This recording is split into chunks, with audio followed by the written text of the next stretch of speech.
que es uno de los principales elementos que afecta la calidad de vida del pueblo dominicano. No tocó el tema de el desarrollo de la minería, por ejemplo, que es un sector que es fundamental también para tratar de obtener algún tipo, vamos a decir, de desarrollo de mercado a través de dicho sector. Tampoco tocó el tema de la salud mental y cómo esto afecta en la calidad de vida. No se refirió en lo absoluto al tema medioambiental y tampoco a la reforma de la ley de hidrocarburos. Hace referencia a que las políticas de su gobierno no dejan a nadie atrás, pero cuando vemos las cifras nos damos cuenta que la cobertura en la educación secundaria, lamentablemente, está en un porcentaje mucho menor que la que existía en el 2014, hace 10 años.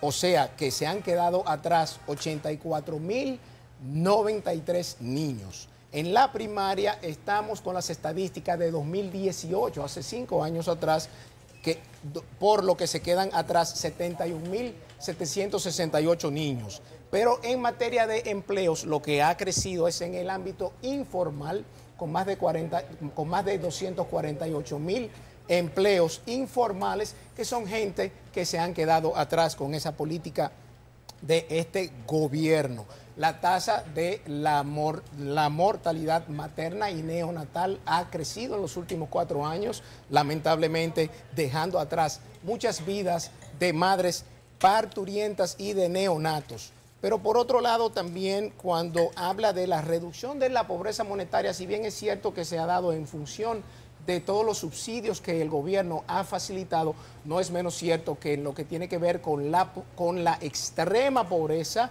ha crecido en más de 49.000 personas. Y la canasta básica familiar hoy cuesta 10.100 pesos más que hace 4 años, por lo que los ingresos que apenas llegan a 7.000 pesos no cubren el aumento que se ha dado en los últimos 4 años. Por vía de consecuencia, hay una pérdida de ese poder adquisitivo de cada ciudadano en más de 3.000 pesos. Eso es lo que tiene que ver con los elementos económicos. Con la parte eléctrica, simplemente no hace ningún tipo de propuesta en concreto de cómo vamos a reducir las pérdidas del sector que van por un 42% y de cómo se puede poner un freno a todo ese barril sin fondo de 1.500 millones de dólares para tratar de prácticamente mantener a flote las distribuidoras que han hecho un desastre. En cuanto a la tasa de los crímenes y de los homicidios, el 9.9 que él cita en su discurso era la tasa que ya existía en el 2019. Hoy anda por un 11.5, por vía de consecuencia se está quedando mucha gente atrás también en ese sentido. Y cuando de una manera vehemente dice que quiere ponerle un candado a lo que está en el artículo 124 de la Constitución, es una validación de la reforma del 2015, que fue la que finalmente puso 2 periodos y nunca más, porque antes de eso era indefinida con un interregno de por medio, fruto de aquel pacto del 2010. O sea, yo creo que realmente aquí se ha presentado una rendición de cuentas cuyas cifras no se corresponden del todo con la realidad y que ni siquiera quiso hacer la referencia a una serie de temas, a una serie de sectores que impactan en la vida diaria del pueblo dominicano, y tampoco dijo claro cómo va a llevar en todo caso los principales consensos a los cuales se debe llegar a los fines de que se puedan adelantar, echar para adelante la reforma fiscal, la laboral, la de la seguridad social, entre muchas otras, para ver si finalmente nos reencauzamos por un sendero de bienestar y de progreso. También habló, gracias a José Dantes y también al José Manuel Hernández Peguero por estar con nosotros. No los estoy despidiendo, pero sé que el ex fiscal de la Fuerza del Pueblo tiene que cumplir con otros compromisos y sé que tal vez no esté aquí, y le quiero dar las gracias a ambos. Por si acaso vamos a una pausa y no están acá cuando regresemos. Gracias a a ambos por estar con nosotros. Continuamos con nuestro panel a medida que vemos la ofrenda floral del presidente de la República ya en el Parque Independencia, y también estábamos viendo imágenes de lo que está ocurriendo en el Palacio Nacional. Recuerden que el presidente, después de la ofrenda floral, pues va allá a Palacio a un almuerzo con los diferentes jefes de Estado y presidentes presentes en el país para esta segunda investidura 2024-2028. Con relación acá a lo que habló el presidente, en materia de educación dijo que en los próximos 4 años haremos especial esfuerzo en la formación de los docentes y que el 72% de nuestras aulas y liceos ya estaban conectadas a la banda ancha. Pero ciertamente esta semana la ADP dijo que íbamos a iniciar el año escolar con un déficit de maestros y un déficit de aulas. ADP pertenece al PRM. No, pertenece al PLD. Sí. Ese es un problema. Sí, hay un sindicato. Ahora mismo, ¿no? Un sindicato de la oposición enfrentando la política del gobierno. Es un problema serio. Bueno, pero es fácil de comprobar si es o no es. Yo no salí a comprobarlo, pero esa fue la denuncia que hicieron. Creo que en materia de educación todavía nos falta mucho. La educación necesita una reformulación amplia. No es simplemente mandar maestros a tomar cursos de formación, es reconfigurar el sistema educativo y eso tiene diferentes dimensiones. El problema de la ADP es verdad, es real, es serio, porque la ADP tiene un horizonte de sindicato, entonces no es fácil integrarla a un proyecto de transformación de la educación, pero el Ministerio de Educación y los ministros de Educación, los que han pasado por ahí, son también parte esencial, fundamental del problema. Entonces, realmente el gobierno que quiera transformar de verdad el sistema educativo público tiene que no solamente invertir los recursos, sino también pensar estratégicamente a quién nombra, quién dirige ese ministerio, quién es ministro o ministra, quiénes son los viceministros y realmente repensar el modelo educativo. Al sector público van los más pobres de este país. Sí, y eso genera, eso plantea demandas diferentes. No es lo mismo cuando tú tienes una escuela donde van los niños y jóvenes de la clase media alta, que tiene una diversidad de acceso a la educación en el hogar, los padres son profesionales, los envían a clases extracurriculares, tutoría, etcétera. Exacto, tienen dinero para pagar una tutoría si los niños se atrasan en algo. Es la escuela pública. Entonces la escuela pública, como su población es básicamente de escasos recursos, necesita pensarse de manera específica para esos sectores. Entonces, por más que prometan para educación, si el gobierno no entiende eso, el gobierno que sea, no importa, todos han fracasado. Unos más que otros, pero todos han fracasado. Entonces, es repensar el modelo educativo para estos tiempos y para el sector social, es decir, los más pobres, que es el grupo de niños y jóvenes que van a las escuelas públicas. ¿Pero en qué se ha invertido ese 4% del PIB en la educación?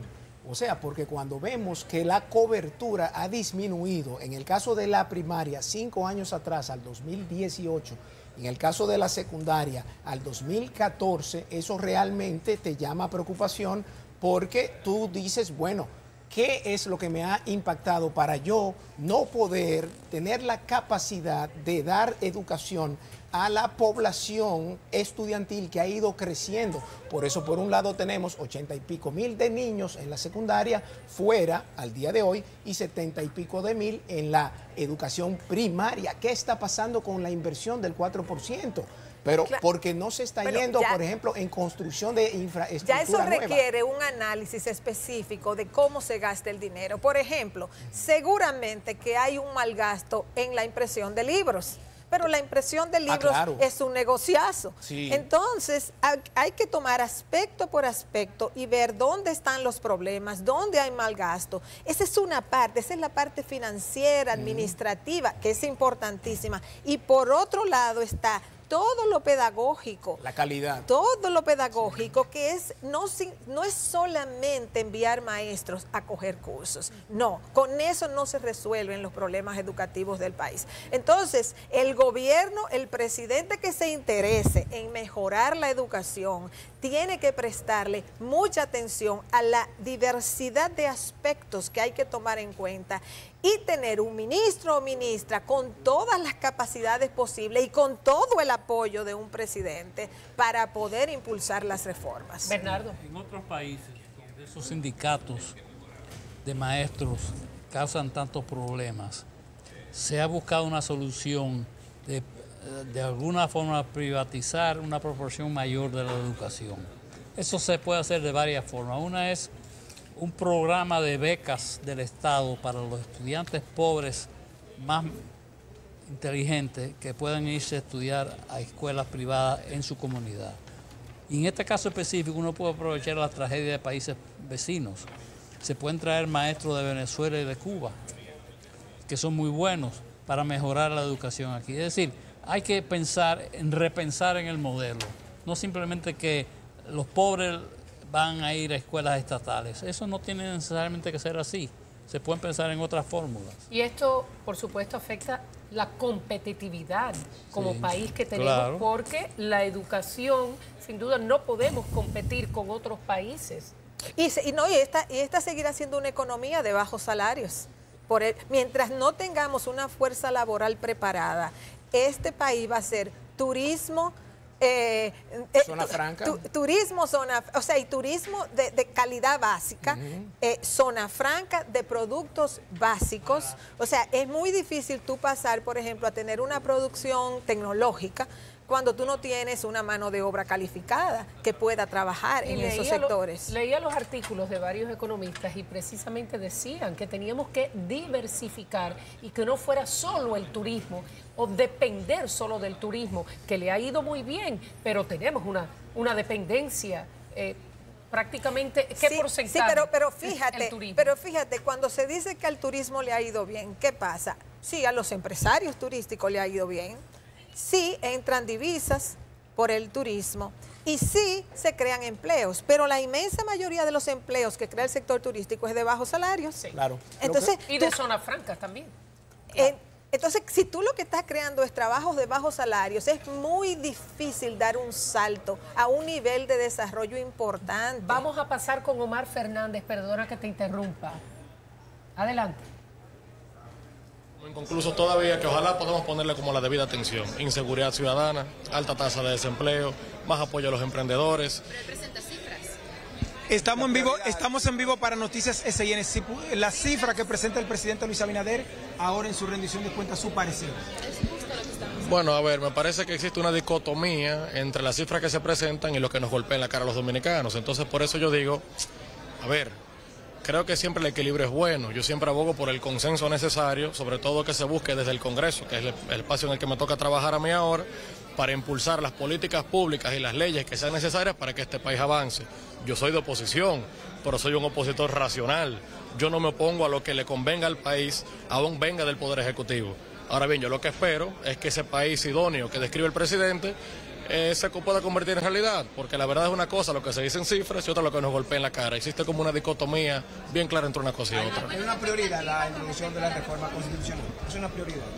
Bueno, el presidente lo destaca así como una prioridad porque dice que tan pronto como el lunes será depositado en el Congreso Nacional.